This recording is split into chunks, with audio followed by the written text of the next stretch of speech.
បាទជំរាបសួរបងប្អូនទាំងអស់គ្នាហ្នឹងហើយអញ្ចឹងថ្ងៃនេះខ្ញុំមកប្រាប់ថា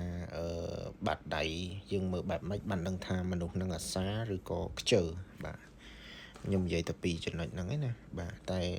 អ្វីដែលខ្ញុំចង់បង្ហាញគឺខ្ញុំចង់បង្ហាញតទៅជាមួយនឹងបាត់ដៃដើរអាសាបាទ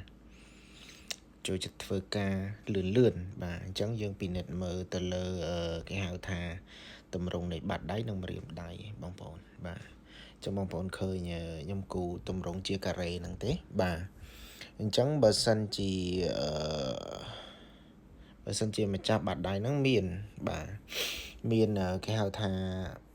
បាត់ដៃហ្នឹងធំខ្លាំងបើធៀបជាមួយនឹងម្រាមប្រកបខ្លីៗនេះម្រាមទី1ទី2ទី3ទី4ទី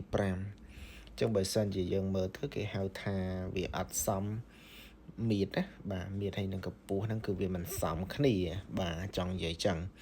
បើយើងនិយាយសួរស្ដាប់ទៅបាតដៃហ្នឹងគឺវាធំបាទបាតដៃវាធំប៉ុន្តែម្រាមវាខ្លីវាអត់សូវស៊ីជាមួយនឹងទម្រង់នៃបាតដៃបាទអញ្ចឹងបើសិនជាម្រាមហ្នឹងវាខ្លីហើយបាត់ដៃហ្នឹងវាធំអញ្ចឹងមានថាមនុស្សហ្នឹងចូលចិត្តធ្វើការងារអីហ្នឹងលឿនណាបាទបើសិនគាត់គិតហើយសម្រាប់ចិត្តហើយគឺគាត់ធ្វើភ្លាមហ្មងលឿនតែហ្មងបាទហើយសម្រាប់ចិត្តធ្វើលឿនសម្រាប់ចិត្តធ្វើលឿនហ្មងគាត់អត់ចេះទុកយូរទេហើយធ្វើការលះហើយលឿនទៀតចង់និយាយចឹងណាបងប្អូនបាទអញ្ចឹងបងប្អូនអាចទៅមើលដៃបងប្អូនទាំងអស់គ្នាមើលថាតើម្រាមហ្នឹងវាខ្លីធៀបជាមួយនឹងគេហៅថាបាត់ដៃយើងឬក៏វាយ៉ាងម៉េចបាទបងប្អូនបាទ